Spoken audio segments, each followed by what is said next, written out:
ঠিক তখনই নদীর বুক চিরে একটা মেয়ে মানুষের কান্না ভেসে এলো। কান্নাটা যেন অনেক দূরের নয়, নৌকার গা ঘেঁষেই।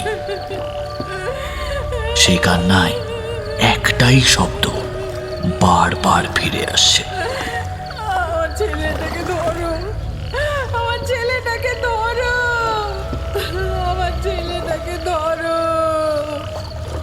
অরিন্দমের শরীরের লোম খাড়া হয়ে গেল। নমস্কার, আমি নির্মাল্য, বং ভুতুরে ইউটিউব চ্যানেলের কর্ণধার। আজকে আবারও একটা নতুন গল্প নিয়ে আপনাদের সবার কাছে চলে এসেছি। তবে আজকে বেশ কিছু চমক কিন্তু আপনাদের জন্য রয়েছে।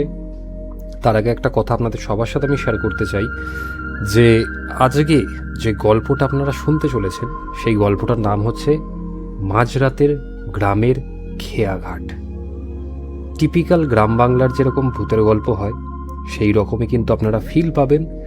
এবং এই গল্পের মধ্যে দেখানো হয়েছে, আমি একটুখানি ছোট্ট হিন্ট দিয়ে রাখি, যে বর্তমানে একটা ইনসিডেন্ট ঘটছে এবং সেই ইনসিডেন্টটার সাথে কিভাবে ভূতকাল অর্থাৎ অতীতে কি ঘটনা জড়িয়ে রয়েছে সেইটাকে কিন্তু সামঞ্জস্য করা হবে। এবং এই গল্পটা টোটালি কিন্তু নাইট টাইমে ঘটছে, রাত্রেবেলায় ঘটছে। আপনারা যখন শুনবেন তো তখন দেখবেন যে গল্পের মধ্যে কিন্তু কোনো রকমই আপনার দিনের বেলার কিন্তু কোনো প্রেক্ষাপট নেই, সম্পূর্ণটাই রয়েছে রাত্রেবেলায়। তো এইটুকুই বলার যে গল্পের সম্পর্কে আপনারা যখন শুনবেন তখন আপনারা বুঝতেই পারবেন। আর একটু ছোট গল্প আছে, তবে একটা কথা আপনাদের সবার সাথে আমি শেয়ার করব যে এই গল্পটা আমি সত্যি কথা বলতে লেখালেখির সাথে কোনোভাবেই কোনো কালেই যুক্ত ছিলাম না, আজও নেই। আমি সম্পূর্ণভাবেই মানে ডিরেকশনের দিকটা আমি দেখি, আমি ডিরেকশনের বাইরে কখনোই আমি দেখি না। ওভারঅল সব পুরো প্রোডাকশানটা আমি দেখি। কিন্তু এই প্রথমবার মনে হলো যে একটি গল্প লিখলে কেমন হয় আপনাদের জন্য। তো আপনারা শুনবেন, শোনার পরে অবশ্যই ফিডব্যাক দেবেন যে আগামীতে আরও ভালো গল্প আমি লিখবো কি লিখবো না, যেটা আপনাদের মনে হবে সেইটা জানাবেন। যদি উৎসাহ পাই আপনাদের দিক থেকে তাহলে ডেফিনেটলি আগামীতেও চেষ্টা করব আরও কিছু লেখা গল্পের আকারে নিয়ে আসার। এটুকুই বলার ছিল।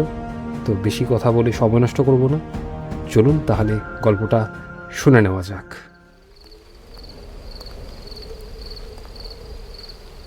রাত তখন প্রায় 11টা। ভাদ্রের শেষের দিকের বৃষ্টি থেমে থেমে পড়ছে। শ্রীধরপুর খেয়াঘাটের বাঁধানো সিঁড়িগুলো কাদায় পিচ্ছিল, আর নদীর জল কালো কাচের মতো স্থির হয়ে আছে। এ ঘাট দিনের বেলায় যত পরিচিত, রাতের বেলায় ততটাই অপরিচিত। পানবিড়ির দোকানে তালা, চায়ের দোকানের বেঞ্চ উল্টে রাখা, আর পুরনো বটগাছের নিচে বাতাস না থাকলেও পাতাগুলো কেমন অকারণে দুলছে। সে ঘাটেই কাঁধে ব্যাগ নিয়ে দাঁড়িয়েছিল অরিন্দম। বহু বছর পর সে ফিরছে নিজের গ্রাম কালীতলায়। এভাবে ঘাট ফাঁকা থাকবে ভাবিনি। শেষ খেয়া কি সত্যি চলে গেল? অরিন্দম মোবাইল বের করে নেটওয়ার্ক খুঁজল। স্ক্রিনে একবার একটা দাগ উঠল, আবার মিলিয়ে গেল। এপারে সব আলো নিভে গেছে। ওপারের দিকে শুধু একটা কেরোসিনের বাতির বিন্দু কাঁপছে। আজ তাকে যেতেই হবে। কাকার শরীর নাকি শেষ অবস্থায়। বিকেলে বিপ্লব ফোন করে বলেছিল শেষ দেখা করতে চাইলে আজ রাতেই আয়। তাই বাস, ভ্যান, কাঁচা রাস্তা পেরিয়ে সে এসে দাঁড়িয়েছে নদীর সামনে। কেউ আছেন নাকি? ওপারে যেতে হবে, কালীতলা যাব। ডাকটা নদীর ওপরে গিয়ে থমকে গেল। কোনো উত্তর এলো না। তারপর হঠাৎ পেছন থেকে শুকনো কাশির শব্দ এলো। অরিন্দম ঘুরে দেখল ঘাটের অন্ধকার কোণে একজন বৃদ্ধ বসে আছেন। মাথায় ময়লা গামছা, গায়ে কালচে চাদর, হাতে বাঁশের দাঁড়। এত এতক্ষণ মানুষটা সেখানেই ছিল, অথচ অরিন্দমের চোখে পড়েনি। ওপারে যাবেন বাবু? এই সময় নৌকা পাবো ভেবেই আসিনি। আপনি না থাকলে বিপদে পড়তাম। বিপদে পড়লে মানুষ ঘাটের কথা মনে করে, নদী কিন্তু সবাইকে মনে রাখে। হ্যাঁ, কালীতলা। নৌকা পাবো তো? পাবেন, তোমার রাত বেশি হয়েছে। ভাড়া যা লাগে দেব। কাকার শরীর খুব খারাপ, আজ না গেলে আর দেখা নাও হতে পারে। ভাড়ার জন্য বলিনি বাবু, রাত বেশি হলেই নদী মানুষ চেনে না। অরিন্দম কথাটা শুনে বিরক্ত হলো। ছোটবেলায় এই নদী নিয়ে কত গল্পই সে শুনেছে। অমাবস্যার জলে নামিস না, ভাটার সময় ডাক শুনলে উত্তর দিস না, রাত 12টার পর ঘাটে সিঁড়ি গুনিস না, আরো কত কি। শহরে এত বছর কাটিয়ে এইসবে আর তার বিশ্বাস নেই। কিন্তু আজকের ঘাট, আজকের অন্ধকার আর ওই মাঝির কণ্ঠস্বর তাকে অস্বস্তি দিচ্ছিল। আপনি একটু ভয় কম দেখালে ভালো হয়। নৌকা কোথায়? ভয় দেখায় না বাবু, নদীর কথা বলি। নৌকা আছে, আসুন।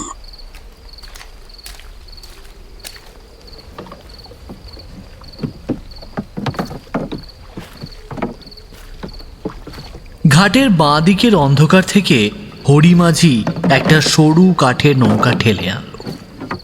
নৌকাটা খুব পুরনো, কাঠের গায়ে কালো দাগ, কোথাও কোথাও পাটের দড়ি দিয়ে বাঁধা। নৌকার মাথার কাছে শুকনো সিঁদুরের মতো একটা লালচে দাগ। অরিন্দমের মনে হলো নৌকাটার ভেতর বহুদিনের জল, কাদা আর গোপন কান্নার গন্ধ আটকে আছে। এটা চলবে তো? নৌকাটা বেশ পুরনো দেখাচ্ছে কিন্তু। পুরনো জিনিস সবসময় খারাপ নয় বাবু, কিছু পুরনো জিনিস পথ চেনে। ওপারে পৌঁছতে কতক্ষণ লাগবে? নদী ভালো থাকলে 15 মিনিট, নদী খারাপ থাকলে কে কোথায় পৌঁছায় বলা যায় না। অরিন্দম আর কথা বাড়ালো না। নৌকায় পা দিতেই সেটা অদ্ভুতভাবে দুলে উঠল। সে সামলে বসে পড়ল মাঝামাঝি। হরিমাঝি দাঁড় জলে নামালো। ছলাৎ করে শব্দ হলো। নৌকা ধীরে ধীরে ঘাট ছাড়ল। অন্ধকারে ঘাটের সিঁড়িগুলো পিছিয়ে যেতে লাগলো, যেন পৃথিবীর শেষ নিরাপদ জায়গাটুকুও তাকে ছেড়ে দিতে হচ্ছে। প্রথম কিছুক্ষণ সব স্বাভাবিক। বৃষ্টির সরু রেখা, দাঁড়ের ছলাৎ ছলাৎ শব্দ, দূরে ব্যাঙের ডাক। অরিন্দম নিজেকে বোঝালো সবকিছুই স্বাভাবিক। রাত, নদী আর ক্লান্তি মিলে মানুষের মাথায় ভুলভাল ভাবনা আনতেই পারে। কিন্তু মিনিট 5 পর সে বুঝল নৌকাটা যেন এগোচ্ছে না। ওপারের আলো কাছে আসার বদলে আরো দূরে সরে যাচ্ছে। মাঝি ভাই, আমরা কি মাঝ নদীতে এসে পড়েছি? আলো তো কাছে আসছে না। নদী যখন গল্প বলতে চায় তখন তাড়াহুড়ো করে না। গল্প? এখন গল্প শুনে লাভ নেই, আমাকে তাড়াতাড়ি পৌঁছতে হবে। আজকের রাতটা গল্পের রাত বাবু। 40 বছর হলো। কিসের 40 বছর? হরিমাঝি দাঁড় চালাতে চালাতে নদীর অন্ধকারের দিকে তাকালো। তার মুখে আলো নেই, শুধু গলার রেখা। অরিন্দমের মনে হলো লোকটা যেন তাকে নয়, নদীকেই গল্প শোনাচ্ছে। এই ঘাটে এক সময় বড় কেয়াস হতো। এক নৌকায় 25-30 জন মানুষ পার হতো। হাট বারে লোকজনের ভিড় সামলানো যেত না। কালীতলা, শ্রীধরপুর, নারায়ণডাঙ্গা সব গ্রামের মানুষ এই ঘাটে ভরসা রাখত। তারপর দুর্ঘটনা হয়েছিল। ভাইদ্রের রাত ছিল, এমনই বৃষ্টি। হাট থেকে ফিরছিল লোকজন। নৌকায় ওঠার কথা ছিল 15 জনের, উঠল 27 জন। মাঝি বারবার বলেছিল আর নয়, কিন্তু সবাই বলল রাত হইছে, বাড়ি যেতে হবে। অরিন্দম অন্যমনস্কভাবে জলের দিকে তাকালো। নৌকার পাশে যেন একটা সাদা কাপড় ভেসে গেল। সে টর্চ জ্বালাতে গিয়েও থেমে গেল। হরিমাঝির গলা আরো নিচু হয়ে এসেছে। মাঝ নদীতে জ্বর উঠল, নৌকার তলায় ফাটল ছিল। সে কোথায় 1-2 জন জানতো, কিন্তু কেউ গুরুত্ব দেয়নি। ঢেউ উঠতেই ফাটল খুলে গেল, জল ঢুকলো, মানুষ চিৎকার করলা। কেউ অন্যজনকে ঠেলে বাঁচতে চাইলো, কেউ দাঁড় ধরে টানলো, কেউ বাচ্চা উপরে তুলে ধরলো। 27 জনের মধ্যে বেঁচে ছিল 3 জন, বাকিদের নদী নিল। মাঝি সে কি বেঁচেছিল? তার লাশ পাওয়া যায়নি, তাই সবাই বললো মাঝি পালিয়েছে। কেউ বললো সে যাত্রীদের ফেলে সাঁতরে বেঁচেছে, কেউ বললো ডুবতে থাকা নৌকাকে টেনে নিতে গিয়ে নিজেই তোলা গেছে।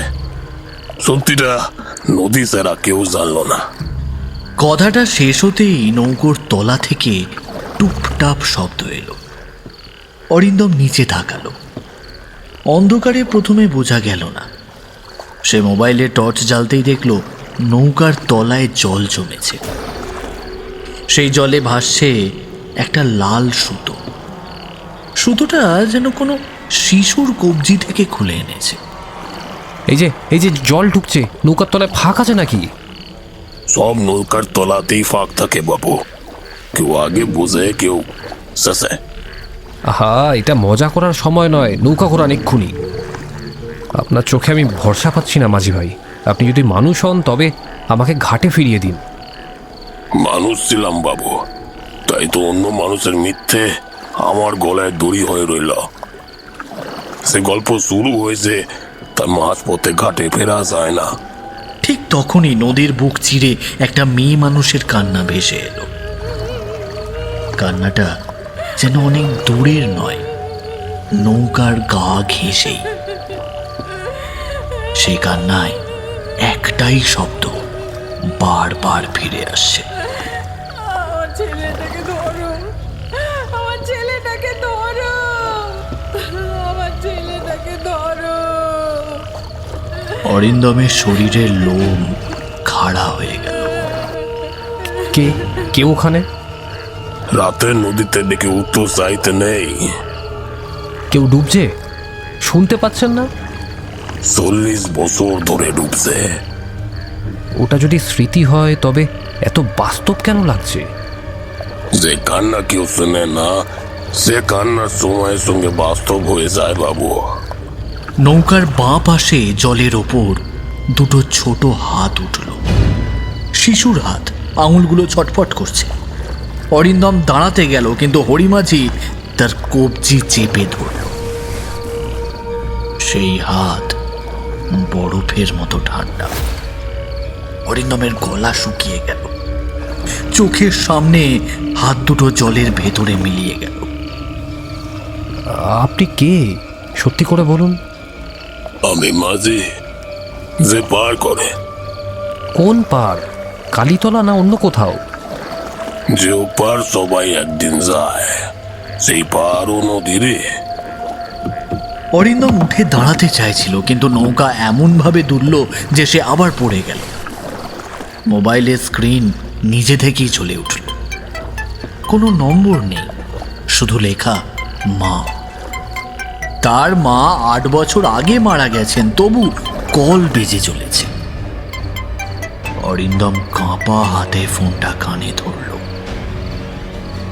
হ্যাঁ, কে বলছেন? ওপাশে ভেজা নিঃশ্বাসের শব্দ। তারপর মায়ের মতোই এক কণ্ঠস্বর বলল, এত রাতে নদীতে নামলি কেন? অরিন্দমের বুকের ভেতরে জমে থাকা সাহস এক মুহূর্তে চূর্ণ হয়ে গেল। এই নামে তাকে মা ছাড়া কেউ ডাকতো না। না, এটা হতে পারে না। নদী শুধু মানুষ নেয় না বাবু, মানুষের ভয়, অনুতাপ, মিথ্যে সব তুলে আনে। আপনি আমাকে কোথায় নিয়ে যাচ্ছেন? নৌকা ঘোরান এক্ষুনি। আপনাকে নেওয়ার জন্য আসেনি, আপনাকে ফেরানোর জন্য এসেছি। তবে খালি হাতে নয়, সত্যি নিয়ে ফিরবেন না। আর আমি যদি না বলি? তাহলে এই নদী আপনাকেও মনে রাখবে। গল্পটা শেষ শুনুন, কারণ এই গল্প আপনার ভাইয়ের সঙ্গে জড়ানো। অরিন্দম স্থির হয়ে গেল। বৃষ্টির ফোঁটা থেমে গেছে। চারপাশে এত নীরবতা যে দাঁড়ের ফলা জলে ঢোকার শব্দও আর নেই। নৌকাটা যেন মাঝ নদীতে দাঁড়িয়ে আছে, অথচ জলের নিচে অসংখ্য অদৃশ্য স্রোত তার তলা টানছে। আমার বাড়ির সঙ্গে মানে? দুর্ঘটনার পর যারা বেঁচে ছিল তারা 3 জন 3 রকম কথা বলেছিল। কেউ বললো মাঝি জোর করে নৌকা ছাড়ে, কেউ বললো ঝড়ের দোষ, কিন্তু যে মানুষ অতিরিক্ত যাত্রী তুলতে বাধ্য করেছিল তার নাম কেউ বলল না। কে ছিল সে? কালীতলা শশধর মুখার্জি। উনি দোষী হলে এতদিন কেউ বলল না কেন? ভয়, ক্ষমতা আর জমির দাপট, এরা অনেক সময় সত্যির থেকেও জোরে কথা বলে। মিথ্যে, উনি আমার কাকা। সত্যি যদি মিথ্যে হতো 40 বছর নদী ধরে রাখতো না। অরিন্দমের মাথায় ঝড় উঠল। কাকা ছোটবেলায় তাকে নদীতে নামতে দিতেন না, বলতেন নদী ভালো জিনিস নয়, নদীর সঙ্গে দূরত্ব রাখিস। অরিন্দম তখন ভেবেছিল বৃদ্ধ মানুষের অকারণ ভয়। আজ হঠাৎ মনে পড়ল কাকার ঘরের উত্তর দিকের দেওয়ালে একসময় একটা পুরনো দাঁড় ঝোলানো ছিল। কেউ তার সামনে সেই দাঁড়ের কথা তুলত না। আপনি এসব জানলেন কিভাবে? কারণ সেদিনের মাঝি আমি, আমার লাশ পাওয়া যায়নি। হরিমাঝির মুখে তখন পরিবর্তন শুরু হয়েছে। গালের চামড়া ভিজে কাপড়ের মতো ঝুলে পড়ছে, কপালের এক পাশ থেঁতলে গেছে, গামছার নিচ দিয়ে কালো জল গড়িয়ে পড়ছে। তবু তার গলায় হিংসা নেই, আছে গভীর ক্লান্তি আর এমন এক অবিচারের ভার যা মৃত্যুর পরেও শেষ হয়নি। আমি বলেছিলাম নৌকা ছাড়বো না। শশধর বাবু বলেছিলেন ঘাট কার নৌকা কার সেটা বুঝে কথা বল, ভাড়া বেশি দেবে, শুধু খেয়া সার। লোকজনও তাড়া দিচ্ছিল। আমার ঘরে তখন ছেলে জ্বরে কাঁপছিল। ভেবেছিলাম শেষ বারটা দিয়ে ফিরতে পারিনি। একটা সত্যি কথা বলুন তো, যে আপনি আমার কাছে কি চান? সত্যি, কাল ঘাটে গিয়ে বলবেন মাঝি দোষী ছিল না, অতিরিক্ত যাত্রী তুলেছিল শশধর। নৌকার তলায় ফাটলের কথা সে জানতো, তবু নৌকা ছাড়তে বলেছিল। আমি বলবো, আমি কথা দিচ্ছি যে আমি বলবো। আমাকে শুধু ওপারে পৌঁছে দিন। কথা দিলে নদী শোনে, কথা ভাঙলে নদী ডাকে। আমি মিথ্যে বলবো না। সে যদি আমার নিজের রক্তের লোকও হয় তাহলেও বলবো না। নৌকার চারপাশে তখন অন্ধকার থেকে মুখ উঠতে শুরু করেছে। ভিজে চুল, ফোলা চোখ, কাদায় ঢেকে থাকা ঠোঁট, কেউ বউ, কেউ বৃদ্ধ, কেউ হাটের ঝুড়ি আঁকড়ে থাকা লোক। তারা নৌকার ধার ধরে উঠছে না, শুধু তাকিয়ে আছে, যেন 40 বছর ধরে একটি কথার অপেক্ষা। শুধু বলা নয় বাবু, নামও মনে রাখবেন। যারা হারায় তারা নদীতে বেশি দিন থাকে। সব নাম জানি না। যতটুকু শুনেছেন ততটুকুই সত্যের শুরু। হরিমাঝি দাঁড় জলে নামালো। নৌকা এবার দ্রুত চলতে শুরু করলো। ওপারের আলো দেখা যাচ্ছে, কিন্তু তার আগে নৌকার পেছন থেকে শিশুর কাঁপা গলা এলো। অরিন্দম ফিরে তাকিয়ে দেখল 5-6 বছরের একটা ছেলে বসে আছে। ভিজে গেঞ্জি, কাদামাখা হাঁটু, চোখে এমন ভয় যেন সে এখনো জলের ভেতর ডুবে যাচ্ছে। বাবা, আমরা ঠান্ডা পাচ্ছি, আমরা ঘরে যাব না? হরিমাঝির দাঁড় থেমে গেল। এতক্ষণ যার চোখে কাদা আর অন্ধকার ছিল, সেই মুখে প্রথমবার মানুষের ব্যথা ফুটে উঠল। কানাই, তুই এখনো আসিস? তুমি তো ফিরেওনি বাবা, আমি ঘাটে বসেছিলাম। চল রে, আজ ঘরে যাই। নৌকার চারপাশে থাকা অদৃশ্য মুখগুলো একসঙ্গে যেন নিঃশ্বাস ফেলল। নদীর জল হঠাৎ শান্ত হয়ে এলো। অরিন্দমের মনে হলো এতক্ষণ যে নৌকা ডুবে যাওয়ার দিকে এগোচ্ছিল সে এখন সত্যি ঘাটের দিকে এগোচ্ছে। হরিমাঝি, আমি ভুলবো না। মানুষ ভুলে বলেই নদী মনে রাখে বাবু। আপনি মনে রাখলে নদীর কাজ কমে। নৌকা ঘাটে ঠেকল। অরিন্দম প্রায় লাফিয়ে সিঁড়িতে উঠল। পেছনে তাকিয়ে দেখল হরিমাঝি দাঁড়িয়ে, পাশে কানাই। দুজনের মুখে এমন শান্তি যা জীবিত মানুষের মুখে সহজে দেখা যায় না। ঠিক তখনই ওপার থেকে বিপ্লবের গলা এলো। দাদা, দাদা তুই এদিকে এলি কি করে? নৌকায় এলাম। কোন নৌকা? আমি তো এপারের ঘাটে লোক পাঠিয়েছিলাম, কেউ তোকে পায়নি। তুই দেখিসনি? ঘাটে তো দাঁড়িয়েছিল। এই ঘাটে বহু বছর রাতে খেয়া নামে না দাদা, বাবা নিজের মুখে বন্ধ করেছিল। অরিন্দম পেছনে তাকাল। নদী ফাঁকা, নৌকা নেই, মাঝি নেই, কানাই নেই, শুধু কালো জল আর বৃষ্টির পর্দা। বিপ্লব লণ্ঠন হাতে দাঁড়িয়ে আছে, চোখে অবিশ্বাস আর ভয়। এই মাত্র ছিল হরিমাঝি আর একটা বাচ্চা। চল দাদা, বাবার শেষ অবস্থায় আছে, তোকে বারবার ডাকছে।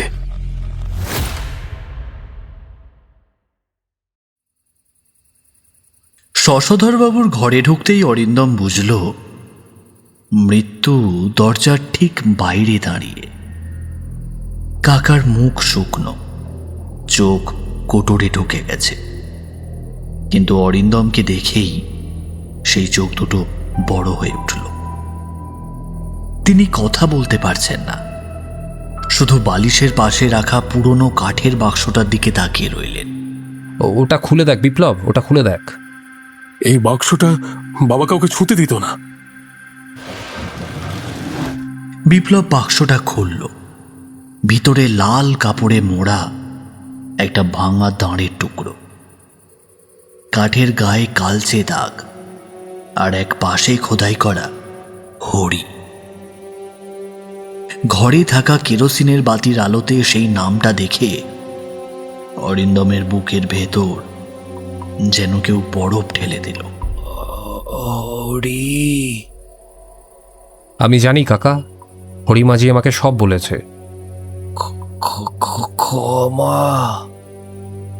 শশধরবাবুর চোখ দিয়ে জল গড়িয়ে পড়ল, ঠোঁট নড়ল, কিন্তু কোনো শব্দ বের হলো না। কয়েক মুহূর্ত পরে তার শরীরের কাঁপুনি থেমে গেল। ঘরের ভেতর এক অদ্ভুত নিস্তব্ধতা নেমে এলো। বাইরে দূরে নদীর দিকে যেন দাঁড়ের ছলাৎ শব্দ একবার শোনা গেল, তারপর আর কিছু না। দাদা, কি হয়েছিল? বাবা কি বলতে চাইছিল? 40 বছর আগের নৌকাডুবির সত্যি কাল সবাইকে বলতে হবে। মানুষ বিশ্বাস করবে? সবাই না করুক, আমরা দুজন করব, তারপর পাথরে লিখব। তাহলে বাবার পাপ আমাদের ঘাড়ে থাকবে না। প্রমাণ আছে, দাঁড়টা আছে, আর নদী আছে।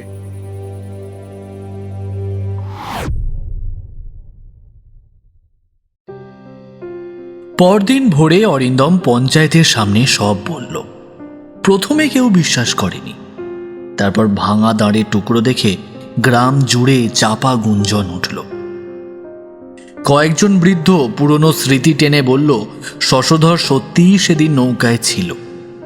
সেই বলেছিল মাঝি জোর করে নৌকা ছাড়ে, কিন্তু কেউ নিজের চোখে দেখেনি, তাই সত্যি কাদার নিচে চাপা পড়েছিল। আমাদের পরিবারের নাম জড়ালে চড়াক, সত্যিটা চাপা রাখলে বাবারও মুক্তি হবে না। আর হরিমাঝিরও না, কানাইয়েরও না। তাহলে আজ থেকেই বাবার ঘরে দাঁড়টা আর লুকিয়ে থাকবে না। না, এবার ওটাই সাক্ষী হবে। সেই দিন বিকেলে কালীতলা ঘাটে ছোট পাথরের ফলক বসানো হলো। সেখানে লেখা হলো ভাদ্র মাসে নৌকাডুবিতে মৃত অজ্ঞাত যাত্রীদের স্মরণে। হরিমাঝি ও তার পুত্র কানাই সহ সকলের আত্মার শান্তি কামনা করি।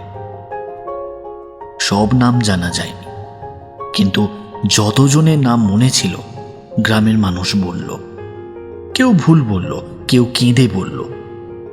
তবু প্রথমবার সবাই স্বীকার করল মাঝির দোষ ছিল না।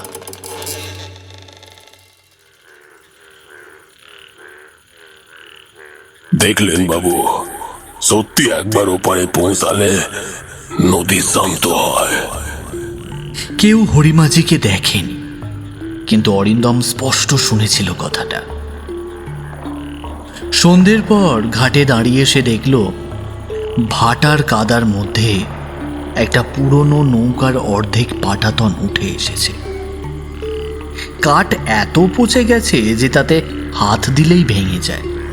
তবু মাথার কাছে শুকনো সিঁদুরের দাগ, আর খোদাই করা নামটা দেখা গেল, হরির খেয়া। তুমি ঘরে পৌঁছাও হরিমাঝি, এবার তোমাদের কেউ দোষী বলবে না।